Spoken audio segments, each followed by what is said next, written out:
Hello everyone, क्या हाल चाल है आप सब लोगों के।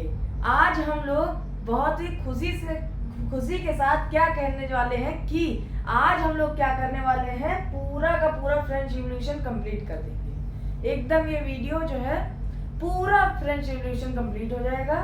आपका ये पूरा दिया गया है, नोट्स है आपका, आप उतार सकते हैं इसको। जैसे अभी हम इधर खड़े हैं तो आप इसको वीडियो को स्टॉप कर लीजिए और पूरा लिख डालिए। फिर जब हम थोड़ी देर के लिए इधर आ जाए तो आप इधर का लिख डालिए। तो ऐसे करके आप अपने नोट्स कंप्लीट कर सकते हैं या फिर हमारे साथ भी लिखते चल सकते हैं। ठीक है, तो हमने देखिए बहुत कुछ जो है कवर कर लिया था। फ्रेंच रिवॉल्यूशन मतलब हमने बहुत ही ज्यादा कवर कर लिया था, पर हमने एक जो है हम लोगों को एक और चीज पढ़नी है। क्या हम लोगों को ये पढ़ना है, हम लोगों ने वुमेन की स्थिति नहीं देखी फ्रेंच रिवॉल्यूशन के दौरान। वुमेन का क्या हाल था और जो वहाँ के स्लेव थे उनका क्या हाल था, तो वो सब हम लोग पूरा डिटेल में आज की इस वीडियो में देखने वाले हैं। ठीक है, तो आप लोग लाइक कर दीजिए जल्दी से और फिर हम लोग स्टार्ट करते हैं। ठीक है, दिख रहा है आप सबको, देख लेते हैं। हाँ दिख रहा है, ठीक है।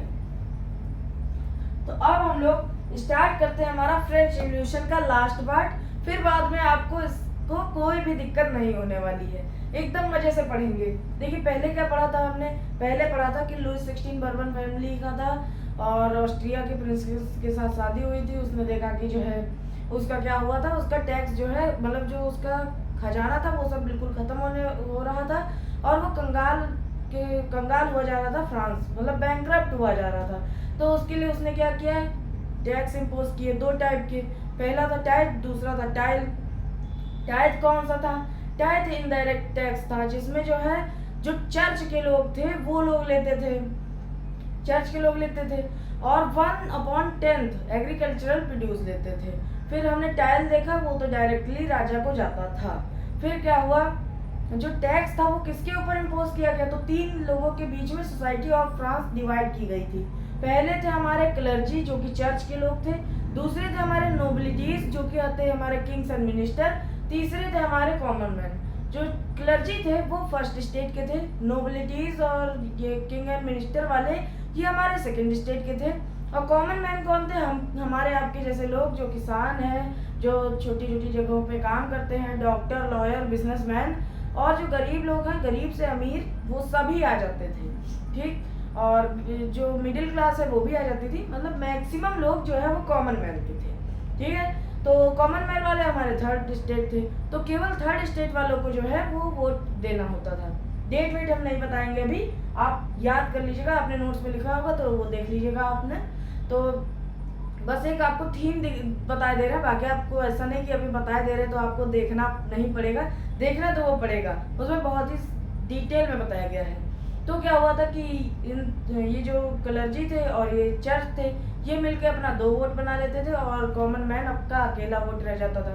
किस चीज में, स्टेट जनरल की मीटिंग जो कि टैक्स इम्पोज करने के लिए बनाई गई थी, तो वो ही जो है जब बैठा ली जाती थी तो उसमें वोटिंग होती थी, तो क्लर्जी और नोबिलिटीज मिलके अपना जीत जाते थे। तो क्या हुआ, अब की बार कुछ फिलोसोफर आए और उन्होंने बताया उनको, तो लोगों ने क्या किया, टेनिस कोर्ट ओथली मतलब बॉयकॉट कर दिया जो स्टेट जनरल मीटिंग थी, और टेनिस कोर्ट में गए, वहाँ पे ओथ ली और कहा कि हम जो है नेशनल असेंबली बनाएंगे और ड्राफ्ट करेंगे कॉन्स्टिट्यूशन फ्रांस का। ठीक है, और फिलोसोफर कौन थे, जॉन लॉक, जीन जैकिस रूसो और मॉन्टेस्क्यू। इनकी सबकी किताबें थी, ट्यूटिटाइज वाली गवर्नमेंट की, और इनकी सोशल कॉन्ट्रैक्ट और स्पिरिट ऑफ लॉज, ये सब किताबें थी। ठीक है, यहाँ तक सबको क्लियर है। बाद में हम लोगों ने इसी तरह देखा कि ये जो हमारा जो नई नेशनल असेंबली बनी थी उसने क्या किया था, ये फिर से बताते हैं, टेनिस कोर्ट में ये सब ओथ हो गई। तो क्या हुआ, लोग जो है बहुत ही वहाँ पे सब्सिस्टेंस क्राइसिस भी आ गई थी, वो सब भी बताया था क्यों आई थी, ड्रॉट आ गया था और पॉपुलेशन भी बहुत बढ़ गई थी, तो ये सब मैनेज नहीं हो पा रहा था फ्रांस में। और ड्रॉट तो मेजर कारण था, और सप्लाई डिक्रीज हो गई थी, फूड प्राइस इंक्रीज हो गए थे, लोगों को लाइन लगानी पड़ रही थी, तो सब्सिस्टेंस क्राइसिस में ये हुआ था हमारा। तो उसके चक्कर में लोगों ने रिवोल्ट कर दिया, आंदोलन कर दिया, और फिर बाद में राजा ने सरेंडर कर दिया, कहा कि तुमको जैसे चलाना है वैसे चला लो। और नेशनल जो हमारे कन्वेंशन आ गया, मतलब कन्वेंशन जो उसके बाद में जो गवर्नमेंट बनी उसको हम लोग कन्वेंशन कहते हैं। जो कि हमारी कॉन्स्टिट्यूशनल मोनार्की थी, मतलब राजा को भी थोड़ी बहुत पावर दी गई थी, पर पावर को डिवाइड कर दिया गया था एग्जीक्यूटिव, लेजिस्लेचर, जुडिशरी में। ठीक, यहाँ तक सबको समझ में आ गया। तो नेशनल असेंबली को जो है क्या हुआ था, वो जो है केवल रिच पीपल को जो है क्या कर रही थी, वो रिच पीपल को फायदा पहुंचा रही थी। जो उसमें गरीब लोग थे उसके बारे में उन्होंने कोई भी चीज़ नहीं लिखी थी। तो उन्होंने देखा कि जो फिर बाद में फिर से 2 ही 3 साल बाद फिर से जो है फ्रांस में खाने की कमी हो गई। तो खाने की कमी हो गई, फूड प्राइस इंक्रीज हो गए। वो तो खाने की कमी मतलब सप्लाई डिक्रीज, और सप्लाई डिक्रीज मतलब फूड प्राइस इंक्रीज। बताया था आपको बहुत अच्छे से। सप्लाई है वो डिक्रीज हो गई, फूड प्राइस इंक्रीज हो गए, पर जो गरीब लोग थे उनका जो वेजेस थी, जो उनकी तनख्वाह थी, वो बढ़ाई नहीं गई। तो बढ़ाई नहीं गई तो उन लोगों को खाने में बहुत, खरीदने में भी बहुत दिक्कत हो रही थी। तो उन लोगों ने अपना एक ग्रुप बनाया, और उसमें कौन कौन से, ग्रुप का नाम क्या था, जैकोबिन। और उसमें कौन कौन से लोग आते थे, जो छोटे गरीब लोग, पीजेंट आ जाते थे, फार्मर आ जाते थे, स्मॉल वर्क मतलब शॉपकीपर, वर्कर, ये सब आ जाते थे। ठीक, ये सब लोग आ जाते थे। फिर अपना क्लब बना लिया, जैकोबिन क्लब, जिसमें जो है स्ट्रिप ट्राउजर पहनते थे, रेड कैप पहनते थे। ये सब हमने देख लिया था। और फिर बाद में क्या किया था इन लोगों ने, अपना पैलेस में जाके उस पर अटैक कर दिए थे, जिसके राजा का जो गार्ड था वो बंदी बना लिया गया था। और फिर बाद में पूरा ये जो कन्वेंशन था वो चला गया था। फिर रेन ऑफ टेरर आया था, जिसका जो राजा बना था वो मैक्सिमिलियन रॉबर्सपियर बना था, सबको गिलोटाइन कर देता था। ये सब हमारा हुआ था। फिर बाद में लोगों ने ही मिलकर उसको गिलोटाइन कर दिया। गिलोटाइन मतलब गर्दन काट दिया, एक मशीन होती है उससे काटे, पूरा बताया था हमने आपको। तो अब हम लोग देख लेते हैं कि फ्रेंच रिवॉल्यूशन में फिर बाद में क्या हुआ था कि लोगों ने उसको हटा दिया था। फिर मिडिल क्लास आई थी, उसने क्या किया था, उसने मिडिल क्लास ने अपना रूल स्थापित किया था, जिसमें लेजिस्लेचर था, एग्जीक्यूटिव थी, उन दोनों के बीच में कभी भी बनती नहीं थी। उसका जो फायदा उठाया था वो नेपोलियन बोनापार्ट ने उठाया था। 1804 में वो राजा बना था, और फिर बाद में वो सब अपना चला था। 1850 में वाटरलू की जो लड़ाई थी उसमें वो हार गया था। तो ये सब हम लोगों ने पहले देख लिया था। अब हम लोग स्टार्ट करते हैं हमारा यहाँ से। तो वुमेन की उस समय क्या स्थिति थी, तो जब ये सब रिवोल्यूशन हो रहा था तो वुमेन जो है वो हमारी एक्टिव पार्टिसिपेंट रही इस रिवोल्यूशन में। तो वुमेन का क्या था कि वुमेन को जो है एजुकेशन नहीं दी जाती थी, कहीं भी काम करने नहीं दिया जाता था, केवल वो लोग घर का काम करती थी। तो उन्होंने क्या किया, उन्होंने गवर्नमेंट को प्रेशराइज किया कि वो वुमेन के लिए कुछ करें, क्योंकि उनको नो एजुकेशन, नो ट्रेनिंग। और थर्ड स्टेज की जो वुमेन थी वो कभी कभी मतलब जो अमीर लोग थे वो कॉन्वेंट स्कूल में जाती थी, फिर जैसे ही पढ़ाई खत्म होती थी तो उनकी शादी कर दी जाती थी। तो वुमेन ने कहा कि हमको भी थोड़े बहुत अधिकार होने चाहिए, हमको भी कहीं कहीं काम करने का जो है जगह होनी चाहिए, हमको भी काम वाम करना है। तो उसके लिए 60 पॉलिटिकल क्लब बने, बहुत सारे पॉलिटिकल क्लब बन गए, जिसमें से एक फेमस क्लब था। वो कौन सा था, the society of revolutionary and republican women. जो the society of revolutionary and republican women, हमारे साथ बोलिए, the society of revolutionary and republican women. ये क्लब था मेजर, मतलब बहुत ही अच्छा क्लब था, बड़ा सा क्लब था। और वुमेन जो है कहीं जो काम भी करती थी, वो कौन कौन से काम करती थी, धोबी घाट में काम करती थी, लोगों के कपड़े धोती थी, मंदिरों के आगे फूल बेचती थी, और सब्जी बेचती थी, और जो घर का काम होता था मतलब जो नौकरानी वो सब काम करती थी, दूसरों के घर जाके वो सब काम करती थी। तो ये सब था जो वो लोग काम करती थी। अब ये जो हमारा क्लब बना, कौन सा क्लब बना, the society of revolutionary and republican women. इसने क्या डिमांड किया, तो उसने जो है यहाँ पे 3 चीजें डिमांड की। कौन सी चीजें डिमांड की कि हमें भी जो है राइट टू वोट मिलना चाहिए, हमें भी मत देने का अधिकार होना चाहिए, right to vote, right to get elected in national assembly. National assembly को शॉर्ट में करके लिख दिया है कि हमें भी जो है नेशनल असेंबली में इलेक्ट किया जाना चाहिए। और right to hold political office, मतलब वही नेशनल असेंबली में है तो पॉलिटिकली बात हो रही, तो पॉलिटिकल ऑफिस जो है हमें होल्ड करने की आज़ादी होनी चाहिए, राइट होना चाहिए। ठीक, 3 चीजें थी, right to vote, right to elected in national assembly, right to hold political क्या है ऑफिस।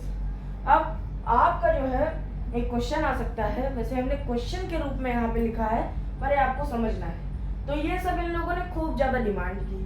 तो जो गवर्नमेंट थी, कौन सी गवर्नमेंट की बात हो रही है, देखिए हम लोग शुरू से चल रहे हैं। तो हमारा कौन सी गवर्नमेंट चल रही है, लुईस 16 के बाद कौन सी गवर्नमेंट आई थी, कन्वेंशन आया था हमारा। कन्वेंशन वही मतलब जो जिसमें राजा भी था, कॉन्स्टिट्यूशनल मोनार्की, ये याद रखिए, कन्वेंशन मतलब कॉन्स्टिट्यूशनल मोनार्की वाली जो गवर्नमेंट थी हमारी वो। तो देखिए फिर नेशनल असेंबली ने वुमेन के लिए क्या किया, देखिए उसने क्या किया, वुमेन के लिए उन्होंने कंपल्सरी एजुकेशन कर दी, मतलब पढ़ाई के लिए बढ़िया व्यवस्था कर दी। फिर जो उनके वुमेन के जो फादर थे वो वुमेन को फोर्स नहीं कर सकते थे कि तुम्हें शादी करनी है कि नहीं करनी है। तो वुमेन जो है अपनी इच्छा से शादी कर सकती थी। और मैरिज को जो है फ्री कर दिया और एक समझौता फिर कॉन्ट्रैक्ट बना दिया गया। तो ये हो गया हमारा। और डिवोर्स को जो है वो लीगल कर दिया गया था, ठीक। और जॉब ट्रेनिंग भी जो है हमारी वुमेन को मिल गई थी। ये सब आपको याद रख लेना है, 5 पॉइंट थे, 5 नंबर का क्वेश्चन आपका बन सकता है। ये सब हो गया। ये हमारा लास्ट का पार्ट है, यहाँ जगह नहीं बची थी तो यहाँ लिख दिया, वो लास्ट में देखेंगे। यहाँ देखिए, तो ये हमने देख लिया कि हमारा जो कन्वेंशन यानी कि जो कॉन्स्टिट्यूशनल मोनार्की वाली जो गवर्नमेंट थी उसने वुमेन के लिए क्या क्या किया। अब रेन ऑफ टेरर में देखते हैं, आपको क्या लगता है इसमें कुछ सही हुआ होगा? इसमें तो कुछ सही हुआ ही नहीं था, इसमें तो वही सबकी गर्दन काटी जा रही थी, तो वही यहाँ पे इसमें भी हुआ। तो क्या हुआ, रेन ऑफ टेरर में कौन थे, मैक्सिमिलियन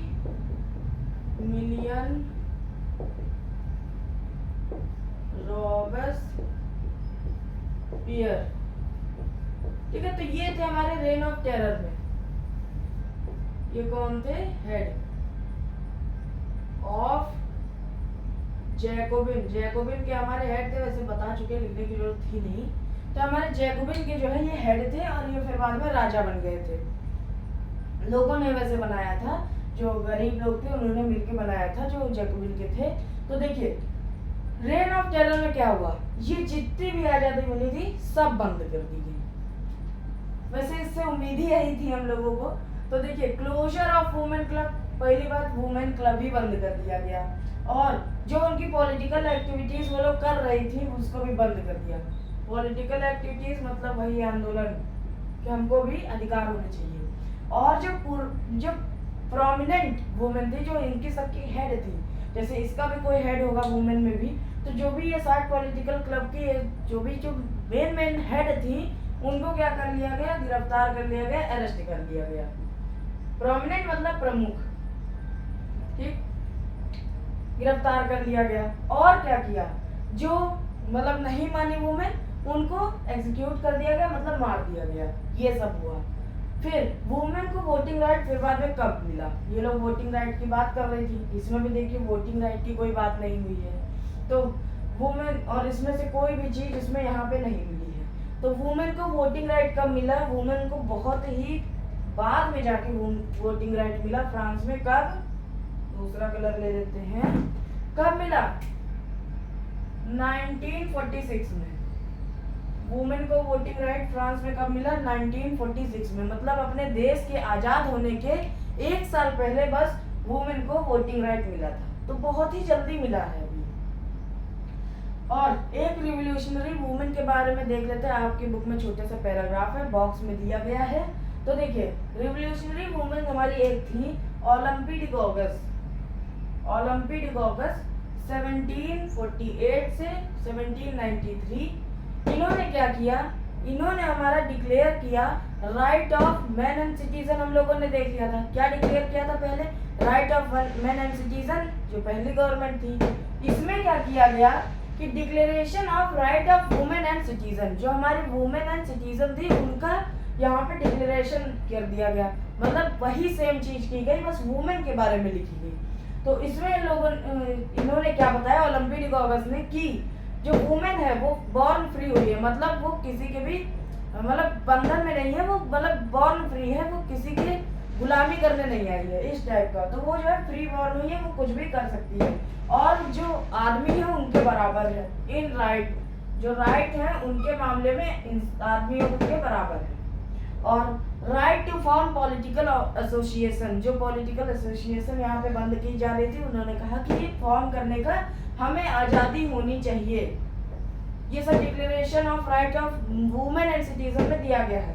तीसरा क्या है, सोवरेन की बात कर रहे थे उसमें, तो सोवरेन में उन्होंने क्या बताया कि सोवरेनिटी तभी आ सकती है जब यूनियन हो मैन एंड वुमेन का, मतलब कि संगठित हूँ, मैन एंड वुमेन संगठित हूँ।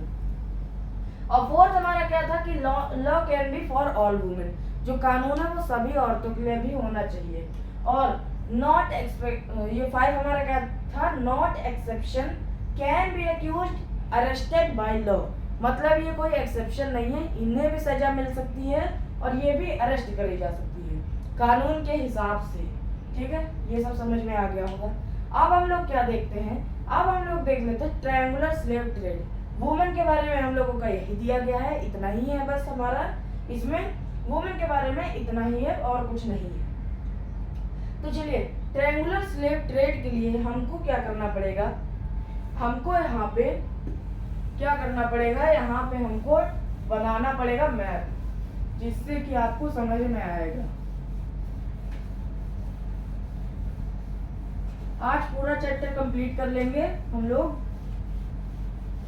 ट्रायंगुलर स्लेव ट्रेड क्या था, आप नाम से समझिए, स्लेव ट्रेड मतलब ट्रायंगल है कोई, और स्लेव ट्रेड है मतलब जो क्या होते हैं, स्लेव कौन होते हैं, दास और दासियां। तो स्लेव का ट्रेड हो रहा है, जो दास दासियां हैं उनका ट्रेड हो रहा है। ठीक है, तो उसके बारे में समझते हैं कि कैसे क्या हो रहा है यहाँ पे। So now let's begin. तो देखिए यहाँ पे हमारा ट्रायंगुलर स्लेव ट्रेड, इसके लिए हमको मैप बनाना पड़ेगा।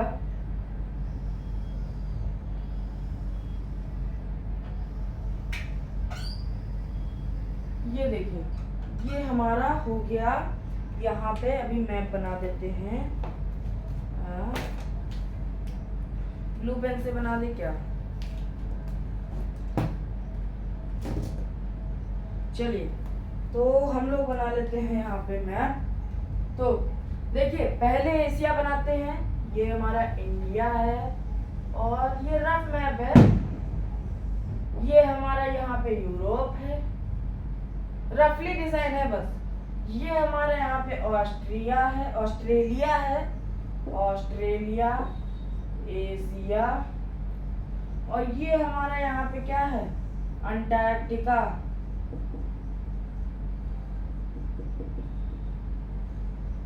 And then there is what? There is our क्या, अफ्रीका। और यहाँ पे हमारा क्या है, नॉर्थ अमेरिका, और ये हमें साउथ अमेरिका। नॉर्थ अमेरिका और साउथ अमेरिका में लोगों को बहुत ही ज्यादा कंफ्यूजन होती है कि ये अमेरिका कौन सा वाला है। तो ये कोई देश नहीं है, जो हमारा अमेरिका हम लोग देश सुनते हैं वो नॉर्थ अमेरिका में ही एग्जिस्ट करता है। ये जो हमारा पार्ट है, ये हमारा है यूएसए, मतलब यूनाइटेड स्टेट ऑफ अमेरिका। तो ये हमारा अमेरिका है, ना कि ये पूरा का पूरा कॉन्टिनेंट। तो ये हमारा बहुत ज़्यादा मिसकंसेप्शन रहता है, तो वो इसलिए हमने बता दिया।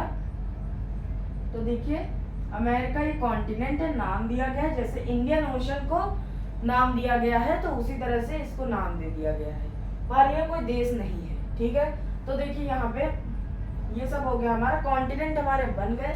यहाँ पे अफ्रीका लिख देते हैं, अफ्रीका, और यहाँ पे यूरोप। अब देखिए, ट्रायंगुलर स्लेव ट्रेड को हम लोग समझना शुरू करते हैं। क्या करते हैं, समझना शुरू करते हैं। तो देखिए यहाँ पे हम ट्रायंगुलर स्लेव ट्रेड में क्या होता था, जो ये यूरोप के लोग हैं ये क्या करते थे, ये फ्रांस के भी लोग इसमें इन्वॉल्व होते थे। ये क्या करते थे कि यूरोप के लोग हमारे आते थे अफ्रीका आते थे, अफ्रीका आ गए, यूरोप के लोग हमारे अफ्रीका आए। अफ्रीका में इन लोगों को बहुत ही ज्यादा मजदूर मिल जाते थे, बहुत ही ज्यादा स्लेव मिल जाते थे, उनको जबरदस्ती पकड़ के कहाँ ले जाते थे, यहाँ पे हमारे कुछ आइलैंड हैं जिनको हम लोग कहते हैं कैरिबियन आइलैंड। ये हमारे कौन से हैं, कैरिबियन आइलैंड। तो वहाँ पे ये लोग ले जाते थे। ठीक है, कैरेबियन आइलैंड में ले जाते थे और यहाँ पे क्या करते थे, यहाँ पे उनसे कुछ, यहाँ पे लिख देते हैं कैरेबियन आइलैंड। कैरेबियन में आइलैंड में ले जाकर ये लोग क्या करते थे, ये लोग कुछ प्लांटेशन टाइप का इनसे कराते थे, प्लांटेशन, या फिर क्या करते थे ये लोग रॉ मटेरियल जो है यहाँ से ले जाते थे। ठीक है, तो रॉ मटेरियल यहाँ पे बनवाते थे, प्लांटेशन का काम कराते थे। ठीक है, मतलब बहुत ही ज्यादा अलग अलग टाइप का काम करवाते होंगे। कुछ यहाँ पे मान लीजिए कहीं पे कुछ मिल रहा है, कहीं पे कुछ मिल रहा है, तो वो सब काम करवाते थे, बहुत ही ज्यादा रगड़ के मतलब काम करवाते थे। फिर क्या करते थे, ये लोग यहाँ पे आ गए, ये इनको यहाँ पे ले गए, कैरेबियन आइलैंड ले गए। फिर ये लोग काम करके जो इनका आउटपुट निकलता था, जो इनका जो चीज बनती थी, उसको ये लोग क्या करते थे, शिप के थ्रू यूरोप भेज देते थे, यूरोप भेज देते थे। तो देखिए ट्रायंगल बन गया, 1 2 3 3 साइड का ट्रायंगल बन गया।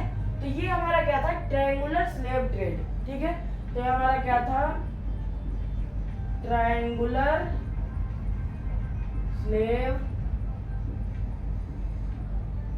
ट्रेड, यही हमारा ट्रायंगुलर स्लेव ट्रेड।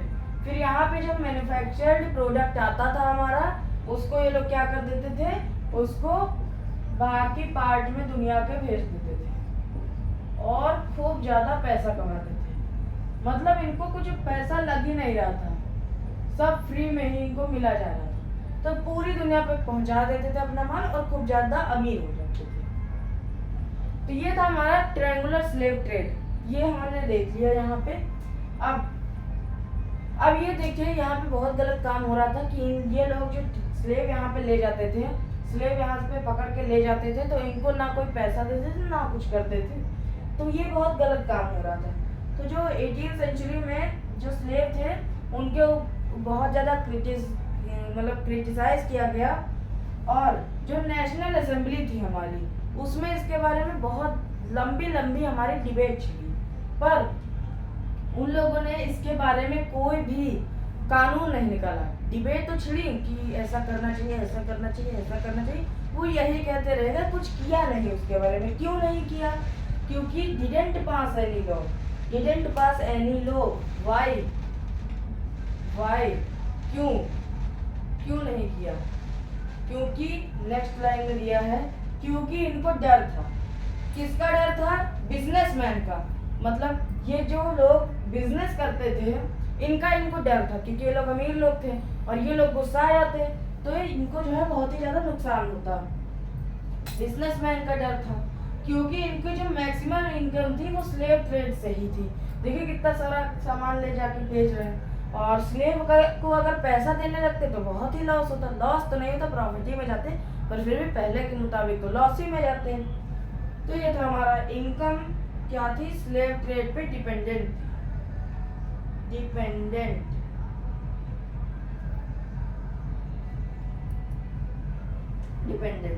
ठीक, इनकम इनकी स्लेव ट्रेड पे डिपेंडेंट थी। एंड देन क्या हुआ हमारा, फिर जब हमारा कन्वेंशन आया 1794 में, उसने क्या लेजिस्लेट किया, उसने लेजिस्लेट किया टू फ्री स्लेव। मतलब उसने कहा कि स्लेव को फ्री कर दो। ओवरसीज पोजीशन मतलब समुद्र के बाहर वाले जो स्लेव हैं उनको फ्री कर दो, अपने देश के भी किए होंगे। और 10 साल बाद फिर से जो है हमारे नेपोलियन बोनापार्ट आ गए। 10 साल बाद, इसी के 10 साल बाद हमारे कौन आ गए, नेपोलियन बोनापार्ट आ गए। नेपोलियन बोनापार्ट राजा थे, आपने सुना होगा नेपोलियन। तो वो यहाँ पे आए, उन्होंने क्या किया, 1804 में वो राजा बन गए, कहाँ के, फ्रांस के। उन्होंने फिर से जो है स्लेवरी को रीइंट्रोड्यूस करा दिया, फिर से जो है स्लेवरी उनकी चालू कर दी जो नेपोलियन की थी। मतलब नेपोलियन ने स्लेवरी को फिर से चालू कर दिया, यहाँ पे बंद किया था। तो बस 10 साल के लिए उनको थोड़ी बहुत आज़ादी मिली थी, फिर से जो है नेपोलियन आ गए।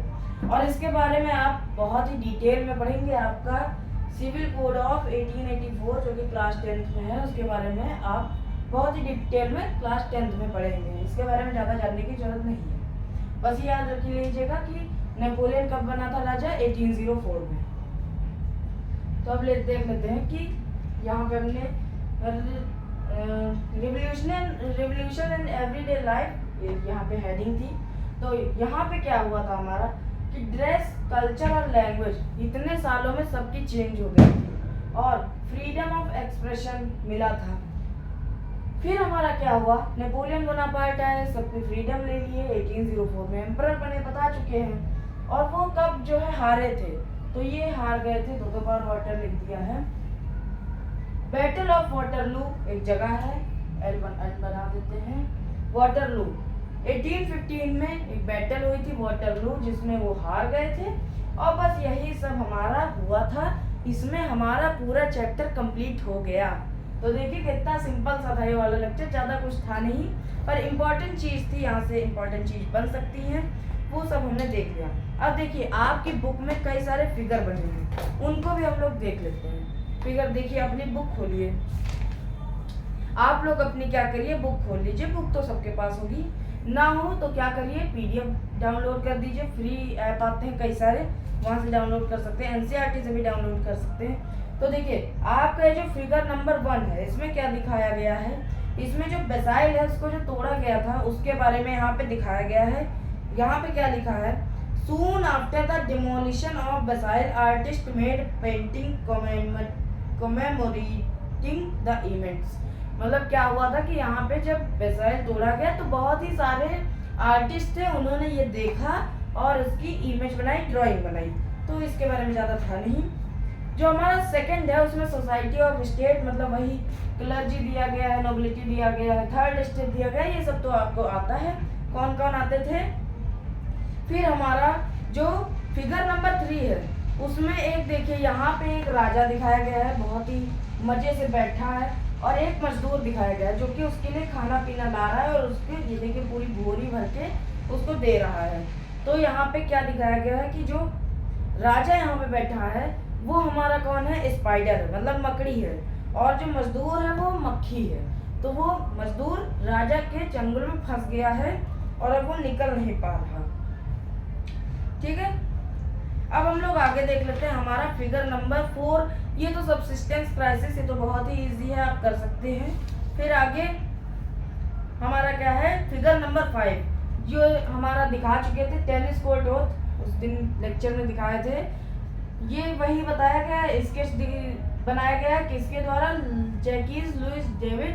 और इस स्केच को कब हंग करना था, नेशनल असेंबली की दीवार पे लटकाने की बात की गई थी इस स्केच को। ठीक है, और फिगर नंबर 6 हमारा, फिगर नंबर 6 हमारा क्या दिया गया है, the spread of great fear, मतलब वही डर फैल रहा था उसके बारे में। The map shows how bands of peasant spread from one point of to another, मतलब ये सब जो चल रहा था तो बहुत सारे लोग डर भी गए थे रिवोल्यूशन के चक्कर में। तो जो पीजेंट मतलब जो फार्मर थे वो अलग अलग जगह पे जाके सेटल होने लगे। तो वही दिखाया गया है एरो से, ये भी ज़्यादा इम्पोर्टेंट नहीं है। हाँ, ये देख लीजिए, ये इम्पोर्टेंट है आपका फिगर नंबर 7। इसमें political system under constitution of 1791 दिखाया गया, इनडायरेक्ट इलेक्शन कैसे होते थे। तो देखिए यहाँ पे जो एक्टिव सिटीजन है entitled to vote about 4 million of a population of 28 million। तो इसमें मैन को ही वोटिंग राइट दिए गए थे और 3 दिन की लेबर वेजेस भी देनी पड़ती थी। तो क्या हुआ था यहाँ पे कि 4 मिलियन जो पॉपुलेशन थी वो ही केवल वोट करती थी और पैसे सिटीजन नो वोटिंग राइट। तो इसमें 3 मिलियन मैन आ जाते थे और इसमें वुमेन और चिल्ड्रन की तो बात ही नहीं की है, तो वो सब जो है टोटल मिला के यहाँ पे 28 मिलियन आ जाते थे। तो देखिए यहाँ पे एक्टिव सिटीजन क्या करते थे, वोट करते थे, जिसमें 50,000 लोग इलेक्ट करते थे। फिर इलेक्ट करने के बाद जो 50,000 लोग हमारे आ जाते थे, वो 50,000 लोग इलेक्ट करके 745 मेंबर नेशनल असेंबली में बनाते थे, जो कि लेजिस्लेचर था हमारा। फिर लेजिस्लेचर कंट्रोल करता था किंग को, मतलब एग्जीक्यूटिव को। और किंग जो है, जैसे लेजिस्लेचर ने कोई लॉ बनाया और किंग को पसंद नहीं आया तो किंग वीटो भी कर सकता था। कभी कभी वीटो मतलब कि वो अपना खुद की अकेली मर्जी से पूरे लॉ को मतलब बंद कर सकता था कि ये कानून गलत है। और जो लेजिस्लेचर था हमारा, उसका कंट्रोल हमारे मिनिस्टर पर भी था, किंग एंड मिनिस्टर वही। और जो एक्टिव सिटीजन थे यहाँ पे साइड में देखिए, वो जज को भी, जो जुडिशरी थी उसको भी वोट करते थे। तो ये था हमारा फिगर नंबर 7। आगे देख लेते हैं figure number 8, declaration of right of man and citizen, painted bye artist ले बार्बियर ने बनाया है। कब? 1790 में। The figure on the right represent France. जो राइट में हमारा फिगर दिया गया है वो क्या करता है? फ्रांस को रिप्रेजेंट करता है। और the figure on left symbolise करता है लॉ को। मतलब ये जो राइट में दिख रहा है आपको, ये फ्रांस को रिप्रेजेंट कर रहा है, और ये जो लेफ्ट में है ये लॉ को सिंबलाइज कर रहा है। ठीक, आगे हम लोग देखते हैं हमारा क्या है। आगे ये सब आपको बता चुके थे, ये सब साइन क्या है हमारे, ये सिंबल है कुछ, ये सब तो आपको बता दिए थे। फिर फिगर 9 में हमारे San clouds couple. San clouds किसको कहते हैं? जैकोबिन को कहते हैं। तो जैकोबिन लोग कैसे कपड़े पहनते थे वो आप इसमें देख सकते हैं। ये देखिए जैकोबिन वाले जो लोग थे वो इस टाइप के स्ट्रिप ट्राउजर, रेड कैप, ये सब आप देख सकते हैं कैसे कपड़े पहनते थे।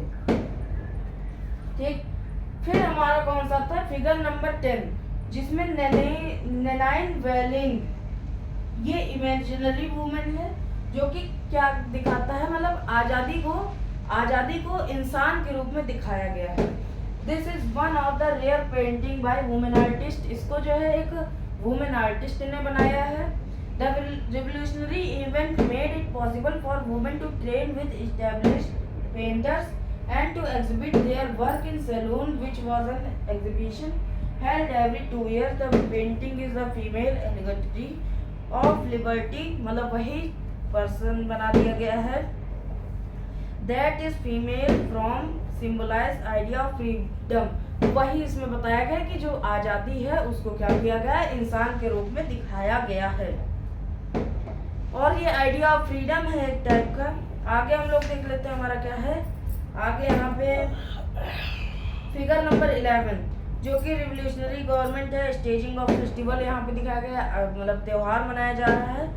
और ये लॉयलिटी ऑफ सिटीजन को भी दिखाता है, कितने सिटीजन आए हैं यहाँ पे। और यहाँ पे देखिए, यहाँ पे कुछ कॉलम बने हुए हैं, पिलर बने हुए हैं जो कि पेरिशेबल मटेरियल से बनाए गए हैं। पेरिशेबल मटेरियल क्या होता है हमारा? जो कि डिस्ट्रॉय किया जा सकता है। पेरिशेबल मटेरियल जो कि डिस्ट्रॉय किया जाता है, मतलब अनाज से बनाए गए हैं। ठीक, कैन बी डिसमेंटल, मतलब जब लोग चाहें तब उसको तोड़ सकते हैं। तो ये बताया गया है यहाँ पे। आगे हमारा क्या है? Did women have a revolution में figure number 12, Parisian women on their way to Versailles. ये दिखा दिया गया है कि ये 5 अक्टूबर 1789 का हमारा दिन का बताया गया कि जो राजा हमारा मिली भगत कर लिया था ऑस्ट्रिया प्रेशिया के साथ, उसको ये लोग वापस ला रहे हैं। आगे हमारा क्या है? आगे हमारा फिगर 13 है, women curing at a bakery. Women जो है बहुत ही लंबी लंबी लाइन लगा रही है कि उनको ब्रेड चाहिए, तो उसके लिए लाइन लगा रही है और अपनी राइट के बारे में बात कर रही। फिर हमारा फिगर 14 में क्या है कि जब स्लेव फ्री हुए हैं तो देखिए कैसे नाच गा रहे हैं। 1794 की ये बात है। ठीक, और कुछ इसमें मतलब यही सब दिखाया गया। और इसमें जो ट्राई कलर बैनर है, ये स्लोगन है एक लिखा हुआ है, और राइट ऑफ मैन, और एक इंस्क्रिप्शन भी दिया है जो कि फ्रीडम है, अनफ्री का वही मतलब आज़ादी मिली है। और इसमें जो एक फ्रेंच वुमेन है, ये इन सबको कपड़े दे रही है। और फिर हमारा क्या है यहाँ पे? Figure 15, patriotic fat reducing press. ये क्या है हमारा? ये the anonymous print of 1796 to make idea of justice. यही बताया गया है कि ये जो है जितने भी मोटे लोग हैं वो पकड़ के आ रहे हैं, तो इधर जो है इनको पीस दिया जा रहा है और ये फिर बाद में पतले होके निकले जाते हैं। तो ये आइडिया ऑफ जस्टिस को दिखाया गया है। ठीक है, जस्टिस टेंजिबल, मतलब यहाँ पे क्या बताया गया है कि जो मिनिस्टर हैं हमारे, वो कैसे जो है कैसे करके जो लोग हैं उनको कैसे करके अपने चंगुल में फंसा रहे, वही जो स्पाइडर और फ्लाई वाला है वही यहाँ पे दिखाया गया है। फिर फिगर 16 हमारा क्या है? Merit addressing the people. ये लुइस लियोपोल्ड बोली ने बनाया गया है ये पेंटिंग। इसमें वही राइट टू वुमेन की बात की गई है। ये देखिए सब औरतें अपने हक के लिए आ रही हैं यहाँ पे। और फिगर 17 में नेपोलियन क्रॉसिंग एल्प्स एक जगह है, वहाँ पे नेपोलियन उसको क्रॉस कर रहा है। ये डेविड ने बनाया है, वैसे पेंटिंग तो बढ़िया लग रही है देखने में। तो ये सब थे हमारे फिगर, आप एक बार पढ़ लीजिएगा। फिगर से वैसे ज़्यादा क्वेश्चन नहीं आते फिगर का, वैसे हमारे यहाँ तो एक भी क्वेश्चन नहीं आता। तो ये सब था हमारा आज की इस वीडियो में। वीडियो अच्छी लगी हो तो लाइक कर दीजिएगा, चैनल को सब्सक्राइब कर दीजिए, आपको इसी तरह के पूरा कोर्स मिलेगा। और अपने फ्रेंड्स के भी साथ शेयर कर दीजिए ताकि उन्हें इस टाइप की बहुत ही नॉलेजेबल चीज़ें मिल जाए। मिलते हैं अगली वीडियो में। Thank you and bye bye.